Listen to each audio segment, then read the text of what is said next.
ಸ್ನೇಹಿತರೆ, media masters ನ್ಯೂಸ್ಗೆ ಸ್ವಾಗತ. ಗೆಳೆಯರೆ, 2024ರ ಲೋಕಸಭಾ ಚುನಾವಣೆಯಲ್ಲಿ ಬಿಜೆಪಿ ಮೇಲುಗೈ ಸಾಧಿಸುತ್ತೆ ಅಂತ ಚುನಾವಣಾ ಪೂರ್ವ ಸಮೀಕ್ಷೆಗಳು ಹೇಳೋದಕ್ಕೆ ಶುರು ಮಾಡಿವೆ. ಅದಕ್ಕೆ ಕಾರಣ ಆಗ್ತಾ ಇರೋದು ಹಿಂದಿ ಬೆಲ್ಟ್ನ ರಾಜ್ಯಗಳು. ಇವುಗಳನ್ನ ಸಾಮಾನ್ಯವಾಗಿ ಬಿಮಾರು ರಾಜ್ಯಗಳು ಅಂತ ಗುರುತಿಸಲಾಗುತ್ತೆ. ಈ ರಾಜ್ಯಗಳಲ್ಲಿನ ಜನರು ಇವತ್ತಿಗೂ ಕೂಡ ಬಿಜೆಪಿ ಪರವಾಗಿ ನಿಂತಿರೋದ್ರಿಂದ ಮುಂಬರುವ ಚುನಾವಣೆಯಲ್ಲಿ ಬಿಜೆಪಿ ಈ ಭಾಗದಲ್ಲಿ ಭರ್ಜರಿ ಯಶಸ್ಸನ್ನ ಗಳಿಸಬಹುದು ಅಂತ ಹೇಳಲಾಗ್ತಾ ಇದೆ. ಇದಲ್ಲದೆ ಬಿಮಾರು ರಾಜ್ಯಗಳನ್ನ ಕಾನ್ಸಂಟ್ರೇಟ್ ಮಾಡ್ತಿರೋ ಬಿಜೆಪಿ ಪಂಚರಾಜ್ಯಗಳಲ್ಲಿ ಗೆದ್ದ 3 ರಾಜ್ಯಗಳಿಗೆ ವಿಶೇಷವಾಗಿ ಮುಖ್ಯಮಂತ್ರಿಗಳನ್ನ ಆಯ್ಕೆ ಮಾಡಿದೆ. ಮಧ್ಯಪ್ರದೇಶದಲ್ಲಿ ಯಾದವ ಸಮುದಾಯದ ಮುಖ್ಯಮಂತ್ರಿ ಇದ್ರೆ, ಛತ್ತೀಸ್ಗಢದಲ್ಲಿ ಆದಿವಾಸಿ ನಾಯಕ ಹಾಗೂ ರಾಜಸ್ಥಾನದಲ್ಲಿ ಬ್ರಾಹ್ಮಣ ಸಮುದಾಯದ ಮುಖ್ಯಮಂತ್ರಿಯನ್ನ ಆರಿಸಲಾಗಿದೆ. ಇದು ಮುಂಬರುವ ಲೋಕಸಭಾ ಸಮರದ ಜಾತಿ ಸಮೀಕರಣ ಅಂತಲೇ ಹೇಳಲಾಗ್ತಾ ಇದೆ. ಹಾಗಾದ್ರೆ ಬಿಮಾರು ರಾಜ್ಯಗಳನ್ನ ಗೆಲ್ಲೋದಕ್ಕೆ ಬಿಜೆಪಿ ಹೇಗೆ ತಂತ್ರವನ್ನ ಹೆಣೆದಿದೆ? ಸಮೀಕ್ಷೆಗಳಲ್ಲಿ ಈ ರಾಜ್ಯಗಳಲ್ಲಿ ಬಿಜೆಪಿಯ ಪರ್ಫಾರ್ಮೆನ್ಸ್ ಹೇಗಿದೆ ಅನ್ನೋದ್ರ ಬಗ್ಗೆ ಒಂದಷ್ಟು ಮಾಹಿತಿಯನ್ನ ನಾವಿಲ್ಲಿ ನೋಡೋಣ.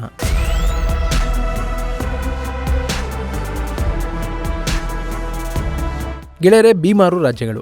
ಬಿ ಅಂತಂದ್ರೆ ಬಿಹಾರ, ಮಾ ಅಂತಂದ್ರೆ ಮಧ್ಯಪ್ರದೇಶ, ರು ಅಂದ್ರೆ ರಾಜಸ್ಥಾನ ಹಾಗೂ ಉತ್ತರ ಪ್ರದೇಶ. ಸೊ 4 ರಾಜ್ಯಗಳನ್ನ ಸೇರಿ ಬಿಮಾರು ರಾಜ್ಯಗಳು ಅಂತ ಹೇಳಲಾಗ್ತಾ ಇತ್ತು. ಈ ಬಿಮಾರು ರಾಜ್ಯಗಳ ಪೈಕಿ ಬಿಹಾರದಿಂದ ಜಾರ್ಖಂಡ್, ಮಧ್ಯಪ್ರದೇಶದಿಂದ ಛತ್ತೀಸ್ಗಢ, ಉತ್ತರ ಪ್ರದೇಶದಿಂದ ಉತ್ತರಾಖಂಡ್ ಬೇರೆ ಆಗಿವೆ. ಹೀಗಾಗಿ ಬಿಮಾರು ರಾಜ್ಯಗಳ ಸಂಖ್ಯೆ 4ರಿಂದ ಈಗ 7ಕ್ಕೆ ಏರಿಕೆ ಆಗಿದೆ. ಈ 7 ರಾಜ್ಯಗಳು ಪ್ರತಿ ಬಾರಿಯ ಲೋಕಸಭಾ ಚುನಾವಣೆಯಲ್ಲಿ ಯಾರು ಈ ದೇಶದ ಚುಕ್ಕಾಣಿಯನ್ನ ಹಿಡಿಬೇಕು ಅನ್ನೋದನ್ನ ನಿರ್ಧಾರ ಮಾಡುತ್ತವೆ. ಯಾಕೆಂದ್ರೆ ಈ ರಾಜ್ಯಗಳಲ್ಲಿರುವ ಲೋಕಸಭಾ ಕ್ಷೇತ್ರಗಳ ಸಂಖ್ಯೆ ಹೆಚ್ಚಾಗಿರೋದ್ರಿಂದ ಇಲ್ಲಿ ಗೆದ್ದವರು ದೆಹಲಿ ಗದ್ದುಗೆಯನ್ನು ಹಿಡಿಯೋದರಲ್ಲಿ ಅನುಮಾನಗಳಿಲ್ಲ ಅನ್ನೋದು ಇಲ್ಲಿವರೆಗೂ ಸಾಬೀತಾಗಿರುವಂತಹ ಸತ್ಯ. ಇನ್ನು ಈ ಬಾರಿ ಅಂದ್ರೆ 2024ರ ಚುನಾವಣೆಯಲ್ಲಿ ಬಿಮಾರು ರಾಜ್ಯಗಳಲ್ಲಿ ಬಿಜೆಪಿಗೆ ಹೆಚ್ಚಿನ ಪ್ರಾಶಸ್ತ್ಯ ಸಿಗ್ತಾ ಇದ್ದು ಅಲ್ಲಿನ ಜನ ಕಮಲಪಾಳೆಯವೇ ನಮ್ಮ ಆಯ್ಕೆ ಅಂತ ಹೇಳ್ತಾ ಇದ್ದಾರೆ. ಇನ್ನು ಇತ್ತೀಚೆಗೆ ಟೈಮ್ಸ್ ನೌ ಹಾಗೂ ಇಟಿಜಿ ಕೊಟ್ಟಿರೋ ಸಮೀಕ್ಷೆಯಲ್ಲಿ ಬಿಜೆಪಿ 320ರಿಂದ 328 ಸ್ಥಾನಗಳನ್ನ ಗೆಲ್ಲಬಹುದು ಅಂತ ಹೇಳಲಾಗ್ತಾ ಇದೆ. ಆದ್ರೆ ದಕ್ಷಿಣ ಭಾರತದಲ್ಲಿ ಬಿಜೆಪಿಗೆ ಸಿಗ್ತಾ ಇರೋದು 25ರಿಂದ 29 ಸ್ಥಾನಗಳು ಮಾತ್ರ. ಹಾಗಾದ್ರೆ ಅವರು ಇನ್ನುಳಿದ ಸೀಟ್ಗಳನ್ನ ಎಲ್ಲಿಂದ ತರ್ತಾರೆ ಅನ್ನೋದನ್ನ ಗಮನಿಸಿದ್ರೆ ನಮ್ಮ ಕಣ್ಣಿಗೆ ಬೀಳೋದು ಈ 7 ರಾಜ್ಯಗಳು. ಮೊದಲಿಗೆ ಈ 7 ರಾಜ್ಯಗಳಲ್ಲಿ ಎಷ್ಟು ಲೋಕಸಭಾ ಸ್ಥಾನಗಳಿವೆ ಅನ್ನೋದನ್ನ ನಾವು ನೋಡೋದಾದ್ರೆ, ಬಿಹಾರದಲ್ಲಿ 40, ಉತ್ತರ ಪ್ರದೇಶದಲ್ಲಿ 80, ಜಾರ್ಖಂಡ್ನಲ್ಲಿ 14, ಛತ್ತೀಸ್ಗಢದಲ್ಲಿ 11, ಮಧ್ಯಪ್ರದೇಶದಲ್ಲಿ 29, ರಾಜಸ್ಥಾನದಲ್ಲಿ 25 ಹಾಗೂ ಉತ್ತರಾಖಂಡ್ನಲ್ಲಿ 5 ಲೋಕಸಭಾ ಕ್ಷೇತ್ರಗಳಿವೆ. ಸೊ ಒಟ್ಟು 204 ಲೋಕಸಭಾ ಕ್ಷೇತ್ರಗಳು ಈ 7 ರಾಜ್ಯಗಳಲ್ಲಿವೆ. ಇಲ್ಲಿ 2019ರಲ್ಲಿ ಬಿಜೆಪಿ ಗೆದ್ದ ಸೀಟ್ಗಳು ಎಷ್ಟು ಅನ್ನೋದನ್ನ ಗಮನಿಸೋದಾದ್ರೆ, ಬಿಹಾರದ 40 ಕ್ಷೇತ್ರಗಳಲ್ಲಿ ಬಿಜೆಪಿ 17 ಕ್ಷೇತ್ರಗಳನ್ನ ತನ್ನದಾಗಿಸಿಕೊಳ್ತು. ಹಾಗೆ ಛತ್ತೀಸ್ಗಢದ 11 ಕ್ಷೇತ್ರಗಳಲ್ಲಿ 9 ಕ್ಷೇತ್ರಗಳು ಬಿಜೆಪಿ ಪಾಲಾದವು. ಜಾರ್ಖಂಡ್ನಲ್ಲಿ 14ಕ್ಕೆ 11, ಮಧ್ಯಪ್ರದೇಶದಲ್ಲಿ 29 ಸೀಟ್ಗಳಲ್ಲಿ 28 ಸೀಟ್ಗಳನ್ನ ಬಿಜೆಪಿ ಪಡ್ಕೊಳ್ತು. ಇನ್ನು ರಾಜಸ್ಥಾನದಲ್ಲಿ 25ರಲ್ಲಿ 24 ಸೀಟ್ಗಳನ್ನ ಪಡ್ಕೊಂಡಂತಹ ಬಿಜೆಪಿ ಉತ್ತರ ಪ್ರದೇಶದ 80 ಲೋಕಸಭಾ ಕ್ಷೇತ್ರಗಳ ಪೈಕಿ 62ಅನ್ನ ತನ್ನ ಬುಟ್ಟಿಗೆ ಹಾಕೊಂಡಿತ್ತು. ಹಾಗೆ ಉತ್ತರಾಖಂಡ್ನಲ್ಲಿ 5ಕ್ಕೆ 5 ಕೂಡ ಬಿಜೆಪಿಯ ಪಾಲಿಗೆ ಒಲಿದು ಬಂದವು. ಸೊ ಒಟ್ಟು 156 ಸ್ಥಾನಗಳನ್ನ ಬಿಜೆಪಿ ಈ ರಾಜ್ಯಗಳಲ್ಲಿ ಪಡ್ಕೊಂಡಿತ್ತು. ಇನ್ನು ಈ ಬಾರಿ ಕೂಡ ಇದೇ ಫಲಿತಾಂಶ ರಿಪೀಟ್ ಆಗುತ್ತೆ ಅಂತ ಸಮೀಕ್ಷೆಗಳು ಹೇಳ್ತಾ ಇವೆ. ಅಲ್ಲ, ಕಳೆದ ಬಾರಿ ಏನೋ ಬಿಹಾರದಲ್ಲಿ ನಿತೀಶ್ ಕುಮಾರ್ ಅವರ ಜೊತೆ ಬಿಜೆಪಿ ಪಕ್ಷ ಹೋಗಿತ್ತು, ಹೀಗಾಗಿ ಅವರು ಹೆಚ್ಚಿನ ಸ್ಥಾನವನ್ನ ಗೆದ್ದಿದ್ರು. ಆದ್ರೆ ಈ ಬಾರಿ ನಿತೀಶ್ ಕುಮಾರ್ ಇಂಡಿ ಕೂಟದಲ್ಲಿದ್ದಾರೆ. ಹೀಗಿರುವಾಗ ಬಿಜೆಪಿ ಎಲ್ಲಿಂದ ಹೆಚ್ಚು ಸ್ಥಾನಗಳನ್ನ ಪಡ್ಕೊಳ್ಳುತ್ತೆ ಅನ್ನೋ ಅನುಮಾನ ಸಾಕಷ್ಟು ಜನರಲ್ಲಿ ಇರಬಹುದು. ಗೆಳೆಯರೆ, ಸದ್ಯದ ಸಮೀಕ್ಷೆಗಳ ಪ್ರಕಾರ ಬಿಹಾರ ಹಾಗೂ ಉತ್ತರ ಪ್ರದೇಶವನ್ನ ಬಿಟ್ಟು ಬೇರೆ ಎಲ್ಲಾ ಕಡೆಗಳಲ್ಲೂ ಕೂಡ ಬಿಜೆಪಿ ಈ ಹಿಂದಿನ ಫಲಿತಾಂಶವನ್ನ ರಿಪೀಟ್ ಮಾಡುತ್ತೆ ಅಂತ ಹೇಳಲಾಗ್ತಾ ಇದೆ. ಒಂದು ವೇಳೆ ಬಿಹಾರದಲ್ಲಿ ಬಿಜೆಪಿಗೆ ಒಂದಷ್ಟು ಸೀಟ್ಗಳು ಕಡಿಮೆ ಆದ್ರೂ ಅದನ್ನ ಅವರು ಉತ್ತರ ಪ್ರದೇಶದಲ್ಲಿ ತುಂಬಿಕೊಳ್ತಾರೆ ಅಂತ ಸಮೀಕ್ಷೆಗಳು ಹೇಳ್ತಾ ಇವೆ. ಈ ಬಾರಿ ಇಂಡಿ ಕೂಟದ ಆಟದ ನಡುವೆನೂ ಬಿಜೆಪಿ ಉತ್ತರ ಪ್ರದೇಶದಲ್ಲಿ 70ರಿಂದ 74 ಸೀಟ್ಗಳನ್ನ ಗೆಲ್ಲಬಹುದು ಅಂತ ಟೈಮ್ಸ್ ನೌನ ಸಮೀಕ್ಷೆ ಹೇಳ್ತಾ ಇದೆ. ಸೊ 7 ರಾಜ್ಯಗಳಲ್ಲಿ ಬಿಜೆಪಿಗೆ 150 ಸೀಟ್ಗಳನ್ನ ದಾಟೋದು ಕಷ್ಟ ಆಗೋದಿಲ್ಲ. ಅದರಲ್ಲೂ ಈಗ ಬಿಜೆಪಿ ಹೆಣೆದಿರೋ ರಾಜಕೀಯ ತಂತ್ರಗಾರಿಕೆ 150 ಸೀಟ್ಗಳನ್ನ ಅವರಿಗೆ ಈಸಿಯಾಗಿ ತಂದ್ಕೊಡುತ್ತೆ.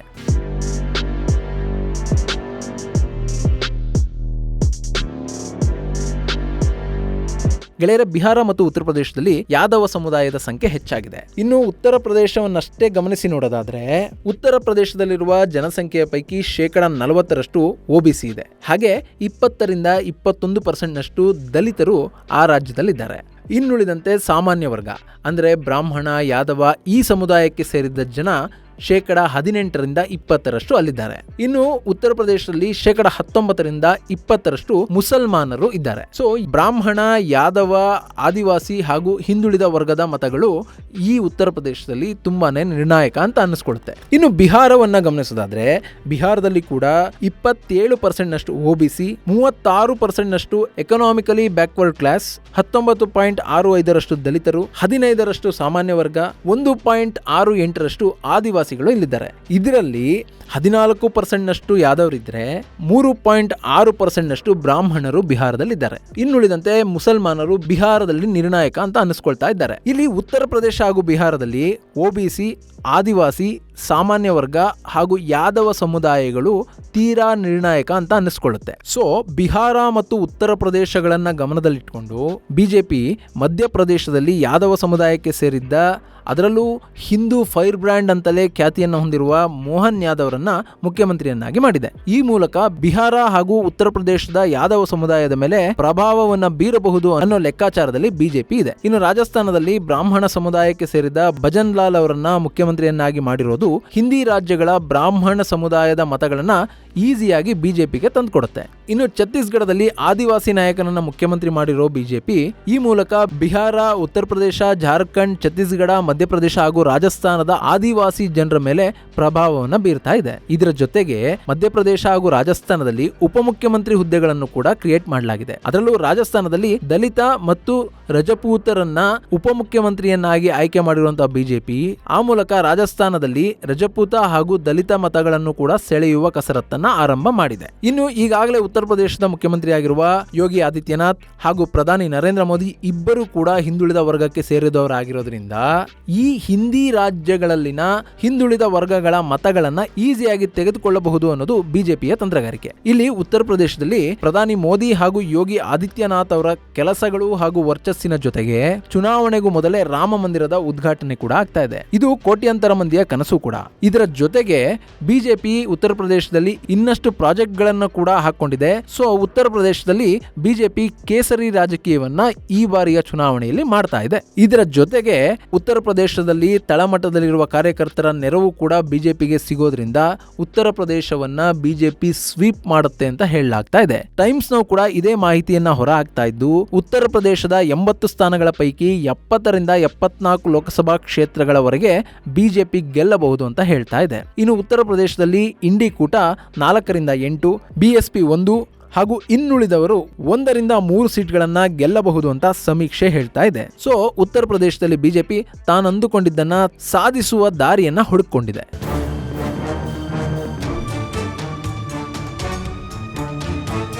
ಇನ್ನು ಬಿಹಾರ ಗೆಳೆಯರೆ, ಬಿಹಾರದಲ್ಲಿ 2014 ಚುನಾವಣೆಯಲ್ಲಿ ಬಿಜೆಪಿಯ ಜೊತೆ ಜೆಡಿಯು ಇರಲಿಲ್ಲ. ಅವತ್ತು ಅವರು ಯಾವುದೇ ಕೂಟವನ್ನು ಕೂಡ ಸೇರಿರಲಿಲ್ಲ. ಅಲ್ಲಿ ಆರ್ಜೆಡಿ ಹಾಗೂ ಕಾಂಗ್ರೆಸ್ ಪಕ್ಷಗಳು ಒಂದಾಗಿದ್ವು.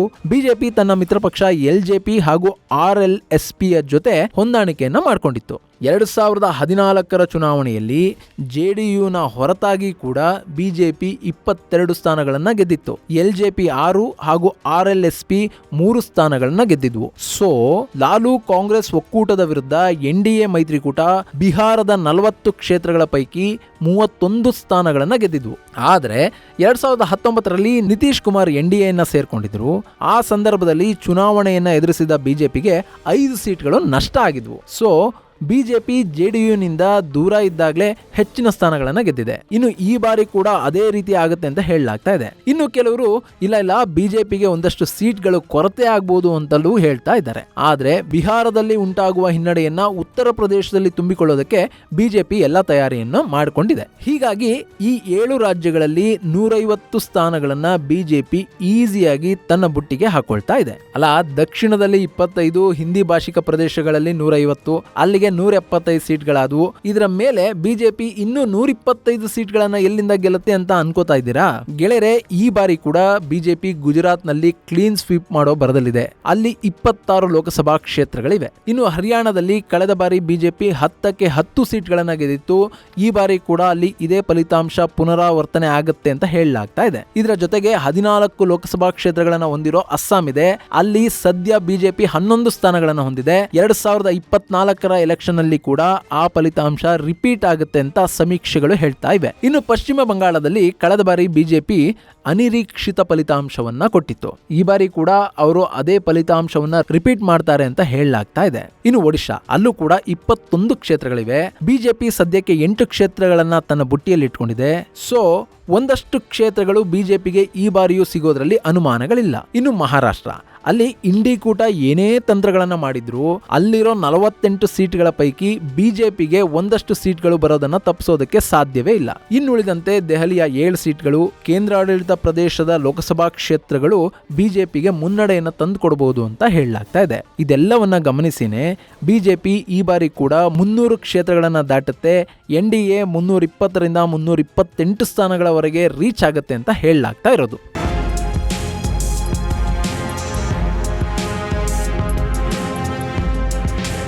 ಇನ್ನು ಈ ಬಾರಿ ಕಾಂಗ್ರೆಸ್ ಕೂಡ ತನ್ನ ಸ್ಥಾನಗಳನ್ನ ಹೆಚ್ಚಿಸಿಕೊಂಡು ವಿಪಕ್ಷದ ಸ್ಥಾನಮಾನವನ್ನ ಪಡೆಯಬಹುದು ಅಂತ ಹೇಳಲಾಗ್ತಾ ಇದೆ. ಇಲ್ಲಿ ಕಾಂಗ್ರೆಸ್ 52ರಿಂದ 72 ಸ್ಥಾನಗಳನ್ನ ಮುಟ್ಟುತ್ತೆ ಅಂತ ಹೇಳಿದ್ರೆ, ಅದರ ಮಿತ್ರ ಪಕ್ಷಗಳೆಲ್ಲ ಸೇರಿ ಮಾಡ್ಕೊಂಡಿರುವಂತಹ ಇಂಡಿ ಕೂಟ ಒಟ್ಟು 163 ಸ್ಥಾನಗಳನ್ನ ಪಡೆಯಬಹುದು ಅಂತ ಸಮೀಕ್ಷೆ ಹೇಳಿದೆ. ಇನ್ನು ಈ ಸಮೀಕ್ಷೆಗಳಲ್ಲಿ 40ರಿಂದ 50 ಸೀಟ್ಗಳು ಹೆಚ್ಚು ಕಡಿಮೆ ಆದರೂ ಕೂಡ 2024ರಲ್ಲಿ ಕೇಂದ್ರದಲ್ಲಿ NDA ಮೈತ್ರಿಕೂಟವೇ ಅಧಿಕಾರಕ್ಕೆ ಬರೋದು ಅಂತ ರಾಜಕೀಯ ವಿಶ್ಲೇಷಕರು ಹೇಳ್ತಾ ಇದ್ದಾರೆ. ಆದರೆ ಇದು ಇವತ್ತಿನ ಲೆಕ್ಕಾಚಾರ.